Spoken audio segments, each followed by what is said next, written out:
La guerre la plus sanglante de l'histoire mondiale prenait fin et l'Empire ottoman, qui avait autrefois régné sur 3 continents, vivait ses derniers jours. Les ennemis de l'islam ont tenté d'exploiter la défaite des Turcs pour détruire les musulmans de l'intérieur. Le ministre des colonies de Grande-Bretagne tenait le Saint-Coran à la main et déclara: tant que les musulmans tiendront ce Coran dans leurs mains, nous ne pouvons pas régner sur eux. Nous devrions retirer le Coran de leurs mains ou éloigner les musulmans du Coran. Cependant, il y avait une personne à cette époque qui s'y opposerait.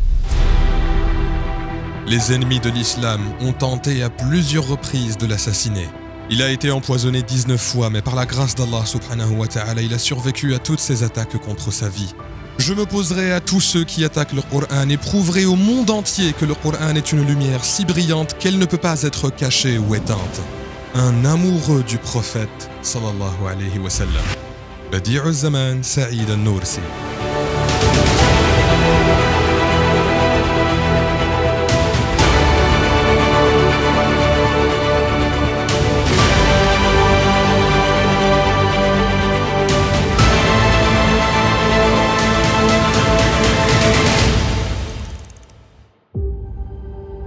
Saïd al-Nursi est né à Bitlis, dans le Izan, en 1878. Il a commencé sa quête de la connaissance à l'âge de 9 ans. Il avait un esprit extrêmement vif et une mémoire extraordinaire. En effet, il a terminé son éducation classique à la madrasa en 3 mois, ce qui prend normalement 15 ans. En raison de son niveau de connaissance à l'âge de 14 à 15 ans, et sa capacité à mémoriser des livres entiers après les avoir lus une fois, ses professeurs l'appelaient Badi'u Zaman, signifiant prodige de l'époque sans égal.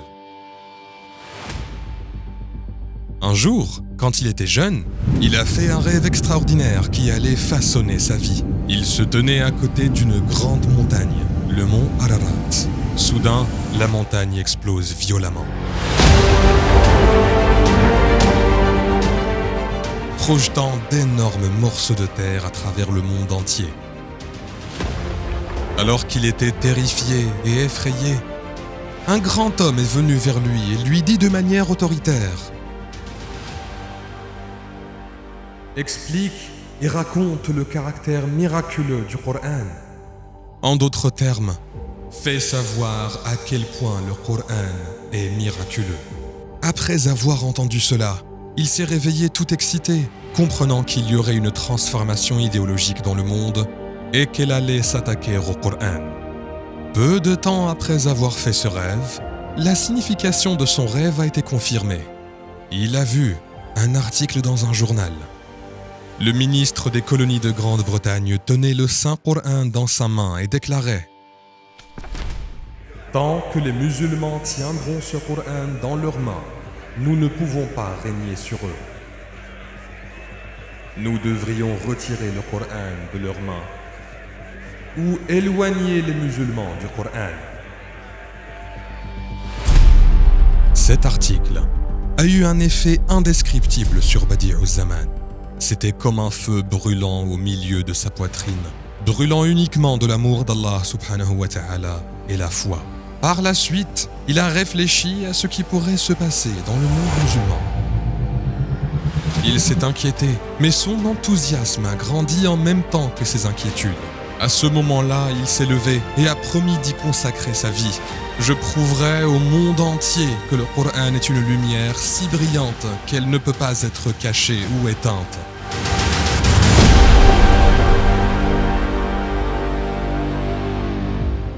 Badi'u Zaman établit une madrasa. Elle était un peu différente des autres madrasas de son époque.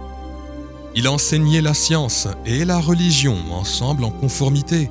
Il a réalisé la nécessité d'utiliser la raison et la persuasion et de combiner la science avec les connaissances islamiques. Et il rêvait de fonder une université où la même méthode serait mise en œuvre. Même le nom de l'université était prêt. Madrasatu Zahra. Il a alors décidé de se rendre à Istanbul pour réaliser son rêve. Et il s'est embarqué pour un voyage qui l'amènerait à différents endroits. Il a loué une chambre dans une auberge à Fatih et a commencé une pratique controversée que personne ne pouvait imaginer. Il a accroché un panneau sur la porte de sa chambre. Ici, toutes les questions trouvent une réponse et aucune question ne vous sera posée. Il a rencontré les éminents savants d'Istanbul et a répondu à toutes leurs questions, attirant leur attention en répondant correctement à toutes les questions, ainsi qu'avec sa personnalité et sa tenue vestimentaire particulière. Au cœur d'Istanbul, le centre du savoir de l'époque, le jeune Saïd a attiré l'attention de tous par son assurance. Tout le monde ne lui était pas amical. Certains étaient troublés par son assurance. Il a été victime d'insultes et de calomnies. Ils ont associé son nom à de nombreuses manipulations. Finalement, Badi'uzzaman a été envoyé dans un hôpital psychiatrique. Le médecin qui a examiné Badi'uzzaman a rédigé un rapport exprimant son admiration pour son intelligence. Tel est le cas de l'intelligence. Elle est rare dans le monde. Personne n'est saint d'esprit, si même un atome de la folie existe chez cet homme. Saïd Nursi a été libéré de l'hôpital. Après cela, il a accéléré ses efforts pour créer une université. En raison de l'effet du rêve qu'il a vu et de sa capacité à anticiper les situations, il savait ce qui pouvait arriver. Les intellectuels commenceraient alors à lutter dans les domaines de la science et de la philosophie. Et il y aurait des attaques contre le Coran avec de nombreuses idéologies comme l'athéisme. C'est pourquoi il s'est concentré sur le renforcement de la foi des gens autant que possible. À son retour dans l'est de la Turquie, il a donné des conférences dans l'une des madrasas à Van, connue sous le nom de Hurhur pendant 6 mois. Il a même posé les fondations de son université, son plus grand projet à ce jour. Alors que tout se passait comme prévu, Saïd Nursi a vu que quelque chose n'allait pas et a commencé à donner une formation militaire à ses élèves en plus de leur éducation. Parce que la fin d'une époque était proche. Le moment était venu et peut-être le plus grand événement dans l'histoire du monde a débuté en 1914 avec l'éclatement de la Première Guerre mondiale. L'Empire ottoman est entré en guerre avec de nombreux pays, y compris la Russie. Dès le début de la guerre, Saïd Nursi a pris les armes pour protéger sa religion, son pays et son drapeau. Il a formé un régiment de volontaires sur le front de l'Est avec ses élèves. Les combats ont commencé contre les Russes. Avec les élèves soldats qu'il commandait, il s'est battu pendant des mois pour sa patrie et a remporté de nombreuses victoires en combattant l'ennemi au front à cheval. Il n'a pas négligé ses devoirs dans sa quête de la connaissance.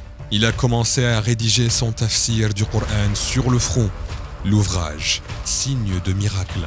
Un tafsir du Coran, l'une de ses œuvres les plus importantes, a été écrite pendant la guerre. En d'autres termes, il a défendu sa patrie physiquement et intellectuellement. Pendant 2 ans, il a livré des centaines de batailles et a défendu le pays. Pendant l'un de ces conflits, il a vu des enfants arméniens rassemblés dans une zone. Quelqu'un a alors dit « Ils ont capturé nos enfants, prenons aussi leurs enfants ». Il voulait prendre les enfants comme prisonniers. Badi'uzzaman a libéré ses enfants conformément aux préceptes et doctrines de l'islam. Lorsque le commandant arménien a vu les enfants retourner dans leur famille, il dit « Puisque Badi'uzzaman n'a pas fait de mal à nos enfants, nous ne ferons plus de mal aux enfants des musulmans à partir de maintenant. » Ainsi, Badi'uzzaman a sauvé la vie de milliers de musulmans innocents. Des centaines de conflits ont eu lieu et de nombreux étudiants de Badi'uzzaman sont devenus des martyrs. Après de nombreuses victoires, il a été capturé par les Russes en 1916. Éloigné de sa terre natale, dans un camp de prisonniers russes, il s'est retrouvé dans une situation qui semblait être la fin. Mais pour ceux qui croient en Allah subhanahu wa ta'ala, le désespoir n'existe pas. Dans ce camp de prisonniers, un incident remarquable s'est produit. Un jour, le commandant en chef russe Nikola Nikolaevitch, est venu au camp et a commencé à se promener parmi les prisonniers. Alors que tout le monde se levait lentement, Saïd Nursi n'a pas bougé. Le commandant est repassé délibérément devant lui, mais il ne s'est pas levé. Le commandant est alors repassé une troisième fois et la même chose s'est produite. Furieux, il a demandé pourquoi il ne se levait pas. Badi'uz-Zaman a regardé son visage et a dit « Je suis un érudit musulman et mon cœur est empli par la foi. Une personne qui a la foi est bien plus supérieure à une personne qui ne l'a pas. Si je me levais pour vous, je manquerais de respect à ma foi. C'est pourquoi je ne me suis pas levé. » Le commandant russe devient furieux à l'écoute de ces paroles. Immédiatement, un tribunal a été mis en place et Saïd Nursi a été condamné à mort. Les amis de Badi'uz-Zaman lui ont demandé de s'excuser, sinon il serait exécuté. Mais il a dit « J'ai fait ce qui est juste selon ma foi. D'ailleurs, j'ai besoin d'un passeport pour voyager dans le royaume éternel, pour rencontrer le messager d'Allah, sallallahu alayhi wa sallam. Il va me le fournir. » Et s'est rendu à l'endroit où il serait exécuté sans aucune hésitation. Badi'uz-Zaman a demandé la permission pour sa dernière volonté. Il a fait ses ablutions, a prié 2 rak'at de prière. Il s'est rendu à l'endroit où il serait exécuté. Les soldats étaient prêts, fusil à la main. Ils étaient à quelques instants de l'exécution. Les soldats attendaient l'ordre. Mais il ne rêvait que de rencontrer son Seigneur et le messager d'Allah, sallallahu alayhi wa sallam. Pendant que les soldats attendaient l'ordre de tirer, le commandant russe observait toute la scène. Il s'est rendu compte de la sincérité de Saïd Nursi dans son regard et son attitude. Il a arrêté l'exécution lorsqu'il a compris que Saïd Nursi ne s'était pas levé par respect envers sa foi et non pour l'insulter. Pendant sa captivité, il n'a jamais arrêté d'étudier. Il a continué à donner des cours à de nombreuses personnes alors qu'il était prisonnier en Russie. Pendant 2 ans et demi, il a toujours rêvé de l'université qu'il voulait construire, Madrasatuz Zahra. Après un certain temps, il a réussi à s'échapper de la captivité. Il a atteint Istanbul en 1918 en passant par la Sibérie, Varsovie et Sofia. Son évasion de la Russie jusqu'à Istanbul a été accueillie avec une immense joie et un enthousiasme tel que les érudits et les gens du palais ont montré une grande affection et une grande sympathie. Il a reçu la médaille d'honneur pour ses exploits durant la guerre. On lui a proposé de devenir membre de Darul Hikma al-Islamiyya, l'académie de l'islam de l'époque. Parmi ses membres se trouvaient des intellectuels renommés tels que Mahmoud Akif Arsoui. Il a accepté l'offre car il y voyait une opportunité de servir le peuple. Et parce que ses amis l'ont incité à le faire, puisqu'il était fatigué après son évasion et la guerre. Peu de temps après, Istanbul a été occupée par les Britanniques. Il y avait beaucoup de désinformations et de perceptions erronées sur l'occupation.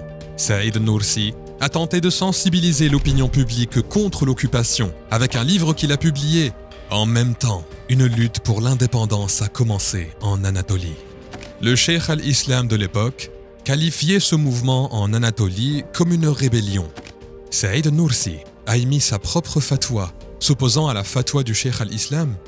Il a dit « Une fatwa émise sous l'occupation est invalide » et a soutenu la lutte pour l'indépendance de l'Anatolie. Les Britanniques ont ordonné son exécution immédiate en raison de ses activités contre leur occupation. Mais ils ont échoué. À la suite de ces événements, Saïd Nursi a été invité au Parlement d'Ankara. À son arrivée à Ankara en 1922, Badi'uz-Zaman a été accueilli avec une cérémonie officielle au Parlement. On lui a proposé d'être membre du Parlement, d'occuper d'autres fonctions et de percevoir des salaires. Mais il ne les a pas acceptés. Il a demandé du soutien pour son rêve, l'université. Il est allé à Vannes pour mettre ses plans à exécution. Il a alors remarqué un mouvement anti-religieux se répandait de la Russie communiste. Il devait agir rapidement pour créer son université. Il avait l'intention de former une génération de musulmans avec une foi et une croyance solides, contre ceux qui voulaient nuire à l'islam. Cependant, le climat politique de l'époque et les ennemis cachés de l'islam ont entravé ses plans afin d'arrêter Saïd Nursi. Il a été exilé à Isparta, quoi qu'il advienne. Il n'avait pas l'intention d'arrêter ses cours, où qu'il aille. Il donnait des cours sur Allah subhanahu wa ta'ala, l'islam et la foi. Il a essayé d'élever les consciences autour de lui et de parler d'Allah subhanahu wa ta'ala aux gens, même s'il était en exil. Les ennemis de l'islam ont également continué leurs plans en privé pour éloigner les gens, et en particulier les jeunes de l'islam. Ils ont mis leurs plans à exécution pour affaiblir les fondements de l'islam et répandre l'athéisme et le communisme.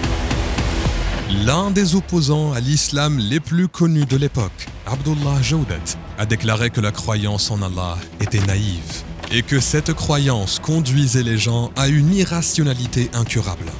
Il niait ouvertement la vie après la mort et commençait à diffuser ses idées pour empoisonner les esprits. Des livres ont été distribués afin d'endoctriner les enfants et les jeunes dans les écoles avec cette idée. Des études sur l'athéisme ont été menées un peu partout. Et au fur et à mesure que les événements horribles se déroulaient dans le pays, Saïd Nursi a vécu une vie d'exil. Un jour, alors qu'il se promenait au bord du lac Deirdir, il s'est souvenu d'un verset et s'est mis à le réciter. « Regarde donc les effets de la miséricorde d'Allah. Comment il redonne la vie à la terre après sa mort. C'est lui qui fait revivre les morts. Et il est omnipotent. »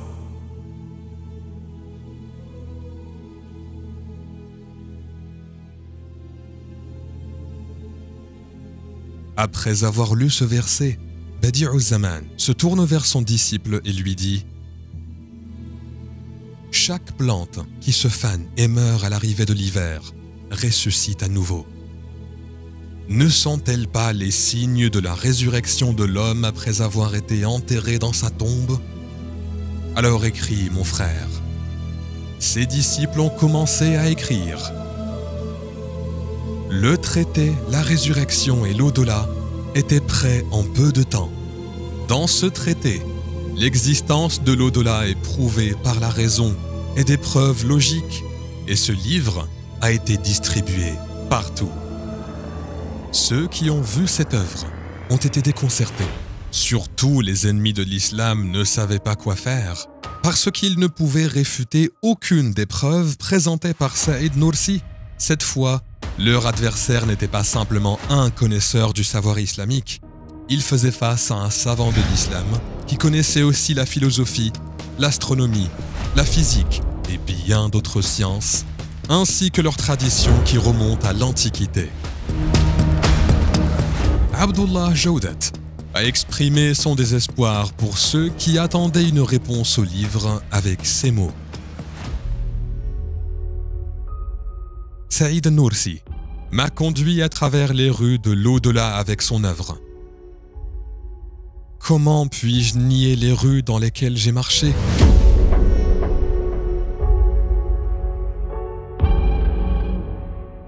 Pendant son exil à Isparta, par là, pendant 8 ans et demi, il a surmonté de nombreuses difficultés avec ses disciples et a préparé plusieurs ouvrages.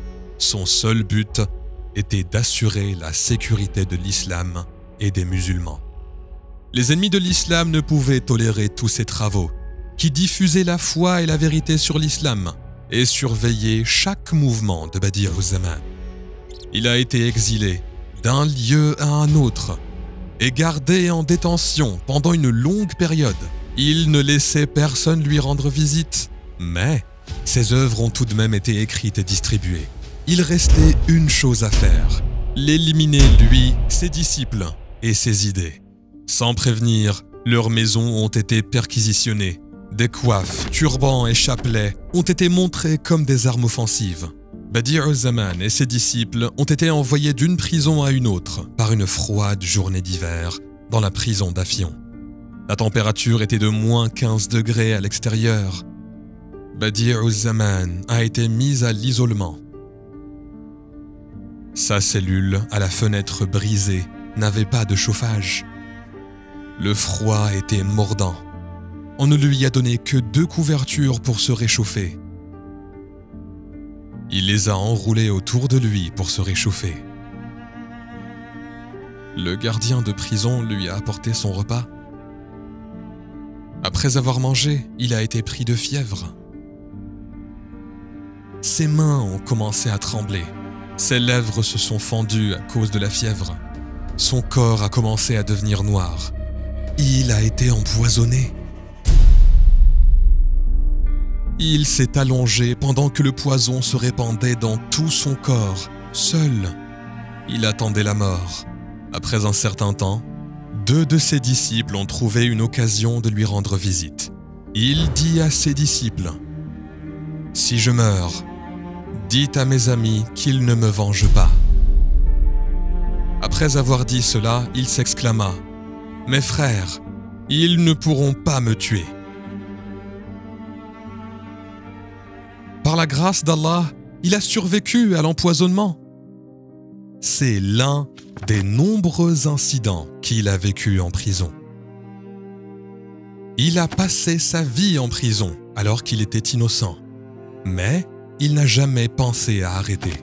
Il a retourné toutes les prisons en Madrasa Youssoufia, comme l'a fait le prophète Youssouf alayhi salam. Il a transformé les prisons en institutions de la connaissance et de la foi.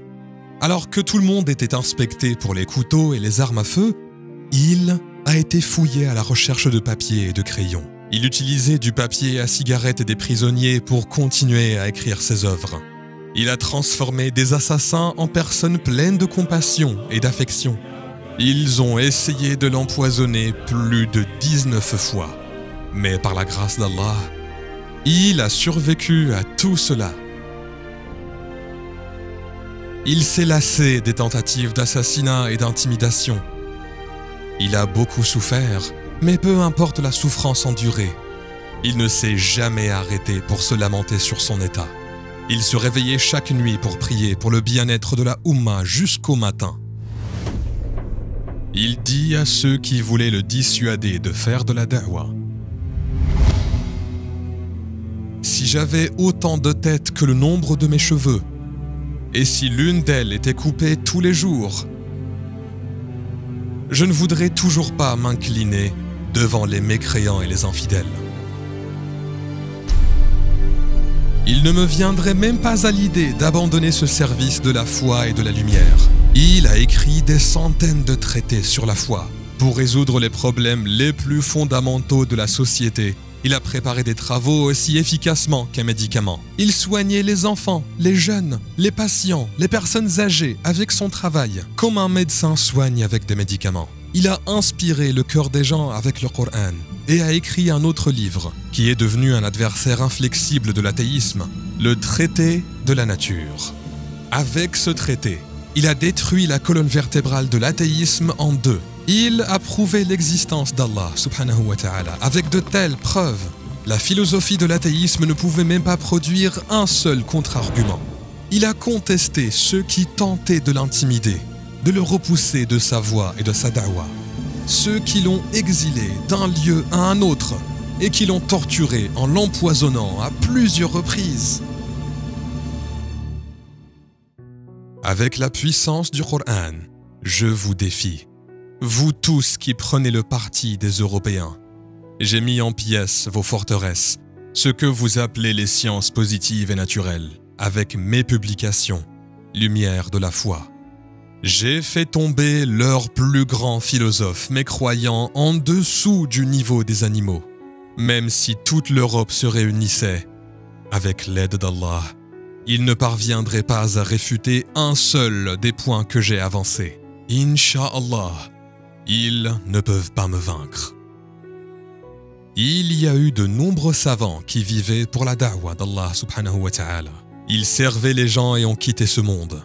Badi'u Zaman était l'un des érudits les plus importants de l'histoire de l'islam.